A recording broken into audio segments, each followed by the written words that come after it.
Póngalo en pantalla dividida. ¿Cómo está, asambleísta? Buenos días, bienvenido. ¿Cómo está, Jaime? Un saludo cordial para usted, para Carla y para todas las personas que nos ven y nos escuchan. Un gusto, gracias por la oportunidad. Gracias a usted, ingeniero. A ver, ingeniero, una vez pues que se intentó el tema de la muerte cruzada con la asamblea y que lamentablemente no hubieron los 92 votos, se agotó esta posibilidad de constitucional, aunque algunos han tildado de que todo es una cuestión de golpismo que se fraguó desde la Asamblea. Yo creo que hay gente que a veces no entiende que esto está en la Constitución, el artículo 130, numeral 2. Se nos agotó una opción. ¿Qué opción quedará en caso de que el país siga como está? Bueno, Jaime, efectivamente, en esta última semana, bueno, la Asamblea ha tenido un arduo trabajo en realidad, y vale destacar esto, ¿no? Esto es parte de una situación que recoge, primero, la Ley Orgánica de la Función Legislativa, artículo 51. Esto hay que dejar muy en claro. Y segundo, la Constitución, o como quiera vérselo desde el punto de vista jurídico, primero la Constitución y después la Ley Orgánica de la Función Legislativa. Artículo de la Constitución 130, numeral 2. Es una facultad que tiene la Asamblea de, a través de ese medio, con mínimo 46 firmas en la Asamblea, ¿sí?, iniciar el proceso que se ha denominado de manera común muerte cruzada. Hay dos vías en realidad. Una vía es vía asamblea, la otra vía es vía ejecutiva. La activamos vía asamblea, obviamente, con todos los parámetros jurídicos que nos garantiza y nos permite hacerlo. Bajo ese esquema, Jaime, por ningún lado puede haber golpismo, ¿no? Golpismo era cuando un grupo de asambleístas, asumiendo que el presidente Bucaram, por ejemplo, estaba loco, se declararon psicólogos y ellos lo declararon loco y lo sacaron del poder. Eso es golpismo. Pero este procedimiento, enmarcado, insisto, en la Ley Orgánica de la Función Legislativa y la Constitución de la República, es un procedimiento enmarcado en la ley. O sea, ¿por qué lado hay golpismo cuando se está usando la ley?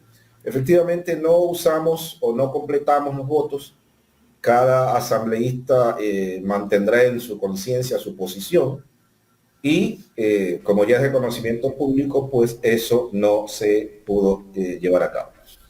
¿Qué opciones nos queda, Jaime? Bueno, hay otras opciones constitucionales. Por ahí veo algunos activistas sociales que están hablando de la revocatoria del mandato. Eso también es una vía constitucional, es una vía democrática. Yo soy muy respetuoso de estos espacios y permítame, Jaime, felicitar a mis compañeros que intervinieron en esta jornada ardua, más de 12 horas en algunos días, 3 días consecutivos. Me siento totalmente representado por sus palabras y esto no se logró, no se concretó, pero eso no significa que bajo otras vías, digamos, constitucionales, el pueblo, porque esto hay que dejarlo bien claro, Jaime, lo que está pasando en el país, si me permite un par de reflexiones, tiene que ver con un hastío de varios sectores, principalmente el sector más desprotegido, el sector más humilde, el sector más pobre. Este sector, Jaime, viene demandando una serie de atenciones, dado que el gobierno ha perdido la sintonía con lo que está pasando en el país. O sea, lo hemos hablado en el tema de seguridad, en muchas ocasiones con usted y con otras personas que gentilmente me han invitado a conversar. Pero en el plano social, por ejemplo, educación, salud, acceso a vivienda, por lo menos precios básicos de sustentación. Las personas que están en la calle son personas que vienen de sectores muy humildes, de la costa y de la sierra, personas que están básicamente dedicadas a la agricultura.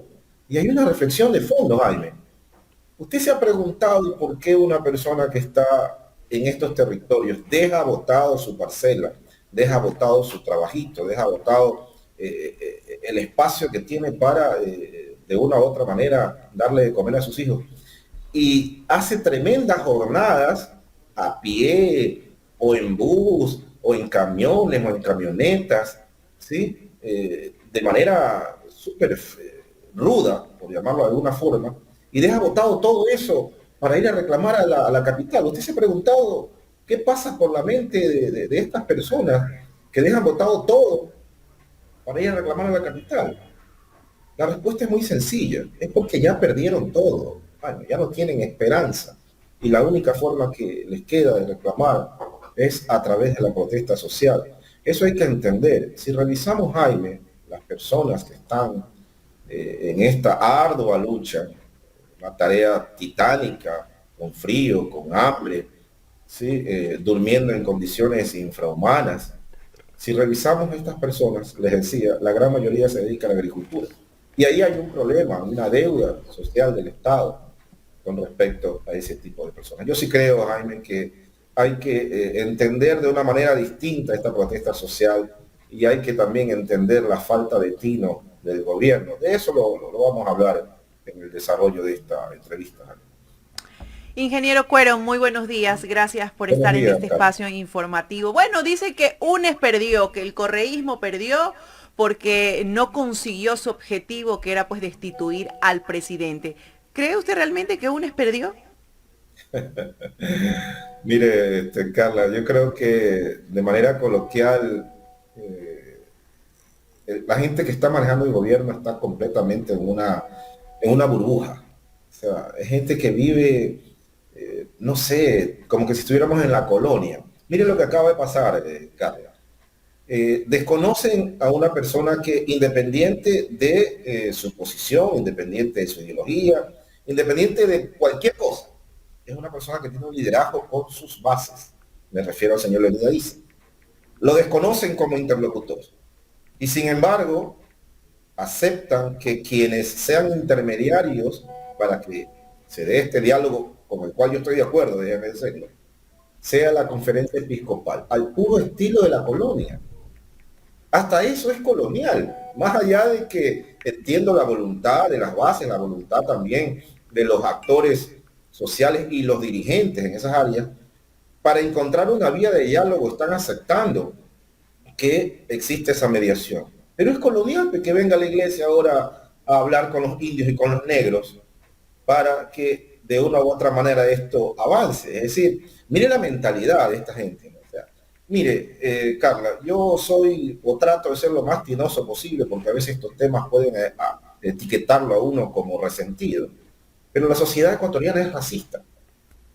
La sociedad ecuatoriana es racista. Permíteme darle unas cifras, Carla.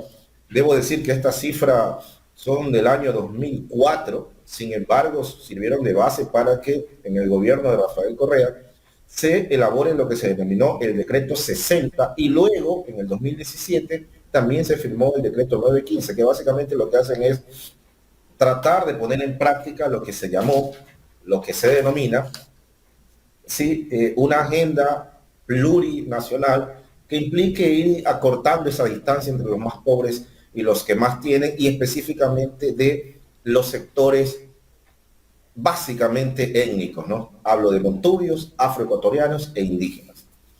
Mire lo que decía esta encuesta. Ecuatorianos admiten racismo y discriminación 62%, y de los cuales se considera abiertamente racista solamente el 10%. Esto es parte de un racismo estructural. Las víctimas de racismo indígenas, 71%, los afroecuatorianos, 88%. ¿En dónde? Los afroecuatorianos enfrentan mayor racismo, ¿dónde? En la calle, 63%, en el barrio, 38%, en los buses, 37%, en oficinas públicas, el 36%. Miren las cifras tan altísimas. El analfabetismo, los ecuatorianos, 70.10%, indígenas, 90.10%. Discriminación laboral, 13% para los afroecuatorianos, 10% para indígenas. Acceso a la educación superior, población afro, 7.65%. Población indígena, 3.8%. Población montubia, 5.48%. Actividad agrícola, la población montubia, el 61% de esta población se dedica a la agricultura. El pueblo indígena, el 70% de la población indígena se dedica a la agricultura. Y el pueblo afroecuatoriano, el 24%. Vale destacar que el pueblo afroecuatoriano también se dedica mucho al tema pesquero. Mire estas cifras escalofriantes, estimada Carla. Ingeniero Cuero, pero entrando, yo pienso que de las partes más dolorosas de las muertes que ha habido, aparte que nos deja este paro, es justamente eso, ¿no? Esa inyección de discriminación que ha habido del costa, sierra, oriente, ¿no? ¿No? Obviamente, sin contar el tema de las vidas, que eso pues es definitivamente lo más doloroso. Pero hay otras discriminaciones ya, como la que le hizo el presidente Lasso al presidente de la Asamblea por votar a favor de la destitución. Ya ni siquiera lo quiere reconocer como presidente de la Asamblea. ¿Qué lectura le podemos dar a eso? No, eso ya es un componente un poco más político, ¿no? Pero de todas maneras, no se puede desconocer también a un actor político de ese calibre, sea como sea. Virilio Sarticela tomó una iniciativa que lamentablemente se cayó por la falta de coherencia del mismo gobierno.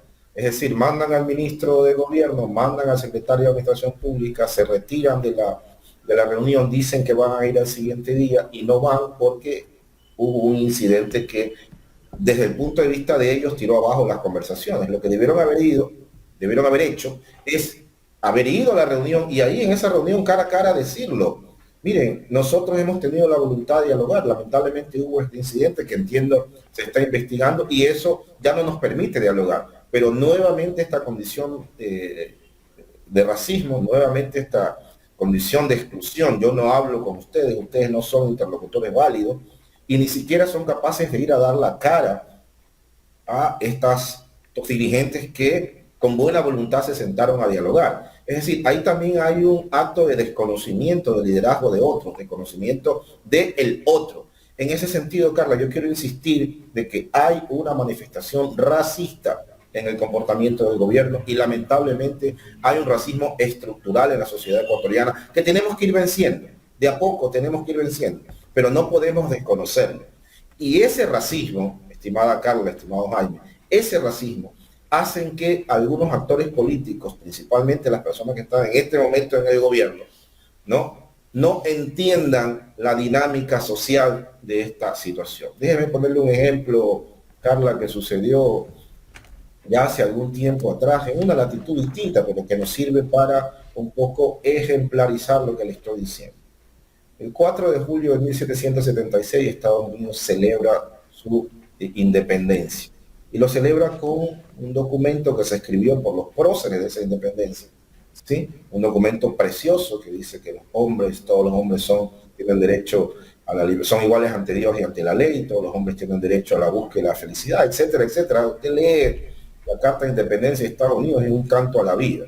Resulta que esas personas, esos próceres de la independencia norteamericana que escribieron esa Carta de Independencia, regresaron a sus haciendas después de haberlas escrito. Y adivinen qué, estimada Carmen, sus haciendas tenían esclavos. ¿Qué es lo que le quiero decir? Esta gente que diseñó, escribió esa carta, no estaba pensando en la libertad de los negros, estaba pensando en su libertad. Bajo ese mismo esquema funciona esta actitud colonial de las personas que están manejando este gobierno, que piensan que cuando hablan de libertad, cuando hablan de seguridad, cuando hablan de beneficios, hablan de sus beneficios, pero se olvidan de que hay una clase que está excluida, se olvida que hay una clase que no tiene absolutamente nada, tanto es así, que dejan lo poco que tienen para salir a las calles y salir a Quito a protestar, caminando miles de kilómetros o transportándose en condiciones sumamente paupérrimas para poder ir a protestar. Eso no lo entienden. Carla, lo digo con todo cariño y con todo respeto. Yo vengo de sectores populares y yo soy un hombre de raza negra. Yo sé lo que le estoy diciendo. Hay un concepto, hay un criterio, ¿sí? Lamentablemente digo estructural en esta sociedad, que no termina de ser visto, no termina de ser observado por las personas que están manejando este gobierno. Y este gobierno, lo digo, tengo amigos en este gobierno, lamentablemente tienen esa actitud de racismo estructural. Efectivamente, tiene toda la razón, ingeniero, y esperemos pues que se empiece a ver y a trabajar justamente en eso. Pero bueno, una de las cosas que nos ha dejado un sinsabor, digámoslo así, porque era de esperarse, es que Izquierda Democrática y lo social cristiano, una vez más, tiren la piedra, escondan la mano y hayan, como lo dice una de nuestras seguidoras, blindado al presidente de la República. ¿Por qué podríamos decir que es? ¿Tienen miedo a un gobierno de izquierda, que venga un gobierno de izquierda? ¿O aún será que manejan intereses directos con el gobierno? Mire, Carla, es impresentable que partidos políticos de la talla de la izquierda democrática, de líderes como, por ejemplo, uno de sus fundadores, Rodrigo Borja, tenga ahorita en sus filas personas que no se sintonizan con la realidad del pueblo, ¿no? Yo creo que deberían ir pensando o repensando llamarse izquierda democrática. Se pueden llamar cualquier otra cosa. Insisto, tengo amigos en esas filas también, pero es lamentable una posición de este tipo. Con respecto al Partido Social Cristiano, respetándolos como el que más, ya se ve en algunos espacios públicos cómo reaparecen funcionarios de la función judicial que eventualmente estaban fuera. Hay muchas voces, muchos ruidos, a mí no me constan, muchos ruidos que dicen que se están pagando favores. Esperemos, Carla, esperemos, esto sigue. Yo creo que si algo se ha dejado completamente establecido, es quiénes somos en realidad la oposición de este gobierno, es quienes estamos con el pueblo y quienes están con la banca. Una vez más quedó establecido. La bancada de UNES firme a sus principios, firme a sus postulados, han tenido una postura extremadamente seria y coherente con lo que somos en realidad. ¿Al lado de quién estamos? ¿Al lado de la banca o al lado del pueblo? Lo hemos demostrado una vez más. Que venga lo que venga, estimada Carla, estaremos aquí firmes para enfrentar cualquier nivel de persecución, cualquier nivel de odio, cualquier nivel de arremetida política por parte de esta gente que no entiende que lo único que queremos es que el pueblo esté mejor. Asambleísta, ¿cómo le va? A ver, el presidente de la República o el gobierno nacional, volviendo al tema de la muerte cruzada, ha sacado de las mesas de diálogo al presidente de la Asamblea por haber votado a favor de la destitución o aplicar el artículo 130 de la Constitución. Y lo tildan ya como prácticamente un enemigo. ¿Usted cree que ese tipo de acciones del gobierno ayudan a calmar los ánimos caldeados que se encuentran en este momento en el país, y que porque un asambleísta o un presidente de la asamblea no vota con el gobierno, ya eres enemigo? Por eso digo que es una torpeza política lo que acaban de hacer. Sea como sea, Virgilio Saquicela lo que ha hecho es, primero, extender su mano, lo ha dicho públicamente. Segundo, el hecho de que él tenga una posición política no significa que no esté de acuerdo en que se siga dialogando. Y él fue el puente inicial por estos diálogos. Desconocerlo a él creo que es un error.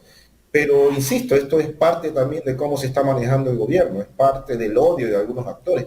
Yo veo a este señor Ordóñez, por Dios, que destila odio permanente, y si le está hablando al presidente de la República, lo que está haciendo es transmitirle su odio. Este señor Villavicencio es puro odio. Yo no entiendo cómo esta gente puede regresar a sus casas y abrazar a sus hijos. Es puro odio lo que se ve, estimado Jaime, puro odio. ¿Cómo se puede buscar paz? ¿Cómo se puede buscar armonía si desde que abren la boca se les nota el odio, la frustración que tiene esta gente?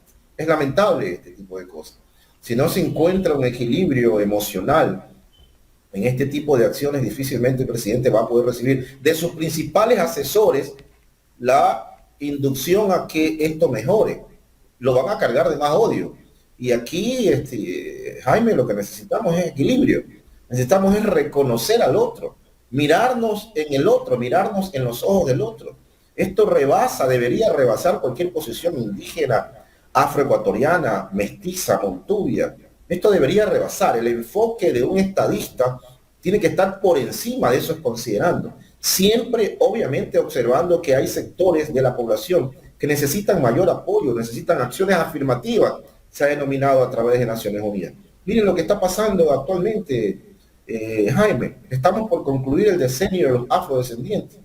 Y hay una serie de funcionarios públicos que no han hecho absolutamente nada para poner en práctica políticas públicas que mejoren y acorten esta distancia entre los que más tienen y menos tienen. Me refiero en este caso específicamente al pueblo afroecuatoriano. Yo voy a llamar a la Comisión de Fiscalización a todos esos funcionarios que, habiendo ya un decreto 60, que habiendo ya un decreto 915, no han cumplido con la obligación que tienen como funcionarios de acortar estas distancias, de mejorar la condición de vida de los pueblos afroecuatorianos. Lo voy a hacer, estimado. Asambleísta, después de todo lo que estamos viendo en el Ecuador, hubo un intento de la muerte cruzada, pero no se dieron todos los votos. El país prácticamente paralizado, porque las protestas pues han paralizado el país. No hay producción del sector agrícola, no está llegando a las ciudades los alimentos, bueno, en fin. ¿Qué va a pasar si el presidente de la República sigue con la tosudez de no dialogar con Leonidas Issa, aunque anoche anunció nuevamente retomar el diálogo, pero no sabemos hasta qué punto será ese diálogo? Porque resulta que más tarde va a haber otra revuelta en algún otro sitio y otra vez el gobierno se va a levantar de las mesas de diálogos. Con este tipo de comportamiento un poco infantil, ¿qué le espera a este país? Bueno, Jaime, primero volver a solidarizarme con las personas que están en esta condición, solidarizarme con las familias, tanto de policías, militares y por supuesto de las personas que están en manifestaciones, que han fallecido. Esto es lamentable, o sea, la respuesta a su pregunta cae por su propio peso. Si no se logra apagar este incendio, si no se logra conversar, dialogar, encontrar una solución viable en este problema, lo que va a pasar es que siga muriendo gente. Ay, y esto va a estar en la conciencia de las personas que están manejando el gobierno actualmente. Es más que obvio que la CONAIE, la FEINE, la FENOCIN han demostrado nivel y capacidad para dialogar, predisposición para dialogar. Pero si los dejan sentados en estos espacios de diálogo, esto va a enardecer a sus bases y esto lamentablemente se puede salir de control. Yo sí creo que más allá del liderazgo que se tenga en determinada organización, controlar a 15, 20 mil manifestantes cuando el gobierno mismo le echa más gasolina al fuego con estas actitudes, eventualmente va a ser imposible. Aparte de los infiltrados que ya todos sabemos que existen, infiltrados que han querido endilgarnos a nosotros como Revolución Ciudadana, pero eso es falso, de falsedad absoluta. Es muy posible que haya infiltrados precisamente de estas hordas delincuenciales que están en todas las latitudes del país. Hemos visto cómo asaltan, cómo se meten en embajadas. Esos no son manifestantes regulares, por llamarlo de alguna forma. Esos son gente que aprovecha estas manifestaciones para delinquir. Yo he observado inclusive el planteamiento de los líderes de estas manifestaciones y yo veo otra cosa, estimado Jaime. Yo veo demandas justas. Los 10 puntos de la CONAIE básicamente son puntos que tienen que ver con demandas de la población nacional, ni siquiera solamente de la población indígena, afro, montubia, sino de los más desposeídos. Ahí hay una causa justa y no se está entendiendo. Y otra cosa importante que grafica la falta de objetividad del gobierno: tuvo que pasar el paro, tuvo que iniciar el paro para que el gobierno reconozca algunas cosas, como por ejemplo bajar los combustibles, tirar abajo decretos ejecutivos que tenían que ver con las fronteras agrícolas o la minería en sectores de las comunidades. Es decir, las cosas han estado allí, ellos pudieron haberla resuelto, pero se inicia el paro, avanza el paro y una vez que se sientan en la mesa y se piden estas demandas, el gobierno cede en parte de estas demandas. Eso significa que siempre pudieron haberlo hecho. ¿Qué no es eso? Es falta de visión política, estimada. Cuando uno se sienta en estos espacios de poder, lo primero que uno tiene que hacer es ver dónde hay las mayores necesidades y atacar esas necesidades. Pero claro, como han tenido en su cabeza el descorreizar todo, aunque esto les cueste la economía o nos cueste la economía, han perdido toda perspectiva, estimado Jaime, de lo que es administrar un país. Yo siempre lo he dicho cada vez que me han preguntado, cada vez que me han dado la oportunidad. ¿Cómo es que un hombre se prepara 10, 12 años para ser presidente de la República? Y cuando llega a la presidencia de la República no sabe por dónde ir, no sabe para dónde caminar, no encuentra salida al tema delincuencial, no encuentra salida al tema de las cárceles, no encuentra salida a las demandas más básicas de la sociedad, no encuentra salida a las demandas más básicas de los pobres? Mire, yo fui gobernador, le he dicho 1.000.000 de veces, ¿Y usted ha visto algún operativo de control de precios de intendentes, comisarios? Ni siquiera se conoce quiénes son los comisarios. Yo no sé cómo se llama el intendente de aquí de Guaya. Peor voy a saber cómo se llama el intendente de otra provincia. Los intendentes, los comisarios deben hacer ese tipo de trabajo. Deben definir, deben ir a los mercados. Pero usted ha visto, Jaime, comisarios haciendo control de precios en esta ciudad. No hay. Es decir, falta de visión. ¿Por qué? Porque obviamente las personas que viven en ciudades amuralladas tienen chance de irse a un supermercado, tienen chance de ir a comprar a otros espacios, no les importa. Pero hasta en los supermercados hay precios demasiado elevados. En un supermercado hay un precio, en otro supermercado hay otro precio. Y el gobierno o los que tienen que hacer el control, lamentablemente no tienen respuesta. Jaime, O sea, yo no sé hasta qué punto se puede permitir que las personas pongan un precio X a un producto y va a otro sitio y ponen otro precio. Primero que nada, Jaime, ellos pueden pagar. Y como ellos pueden pagar, no les importa, porque ellos creen que la realidad de ellos es la realidad de todos. Jaime, 10 centavos, 15 centavos, 20 centavos representan un impacto en la economía de una persona que gana poco, una persona pobre. Ellos no lo entienden. El mismo ejemplo que le puse hace un rato. Es decir, ellos viven en una realidad distinta y ellos asumen que su realidad es la realidad de otras personas. Por eso es que han perdido completamente la sintonía del pueblo y por eso les está pasando factura. Y una vez que ya el problema se inició, tampoco dan pie con bola para resolver el problema porque tienen un enfoque racista, Jaime, de lo que está pasando ahorita. Un enfoque racista, esto hay que decirlo. Y hay que combatir ese enfoque racista. A Leonidas Isa, a los dirigentes del paro, a Gary, se me olvida el apellido ahorita del presidente de la FENOCIN. Hay que verlos como interlocutores válidos. Es gente que se ha sacrificado. Es gente que está en las calles reclamando por derechos justos, por demandas justas de la ciudadanía. No puedes desconocer a esa gente y de manera clasista, de manera colonial, mandar solamente a la iglesia que hablen con ellos y nosotros, bueno, allá vemos cómo actuamos. Es decir, allá que la iglesia hable con los negros y con los indios y nosotros vemos cómo resolvemos. Yo creo que es una actitud equivocada. Ahí se equivoca completamente el gobierno. Lamentablemente se equivoca. Y Francisco Jiménez, que es un amigo, debería reenfocar la manera en que están tratando este paro. Debería reenfocar la manera en que están tratando a líderes reconocidos por su comunidad y reconocidos por la sociedad en su conjunto, más allá de posiciones personales, más allá de cualquier situación, insisto, personal que pueda haber. Deben reconocer a estos líderes que se están sacrificando por el beneficio de los más desposeídos. Ingeniero Roberto Cuero, quiero agradecerle por haber aceptado este diálogo aquí en Ecuador en directo. Muchísimas gracias. Ingeniero. Gracias a usted, Jaime. Un saludo para usted, también Carla. Mi abrazo fraterno. Ok, ingeniero, no me puedo ir sin que usted me dé una lectura del comportamiento de la alcaldesa de Guayaquil, Cynthia Viteri, que trató de amurallar con camiones la ciudad. Y lo digo porque, como usted lo dijo, fue gobernador y conoce muy bien esta ciudad. Mire, voy a responderle básicamente en las mismas palabras que la alcaldesa de Guayaquil le ha respondido a nuestro máximo líder. La señora Cynthia Viteri está en otro trip. Gracias, muchísimas gracias, ingeniero. Que tenga un buen día. Gracias a usted, Carla. Buenos días. Gracias al ingeniero Roberto Cuero, asambleísta de UNES. Vamos a hacer un corte pequeñito.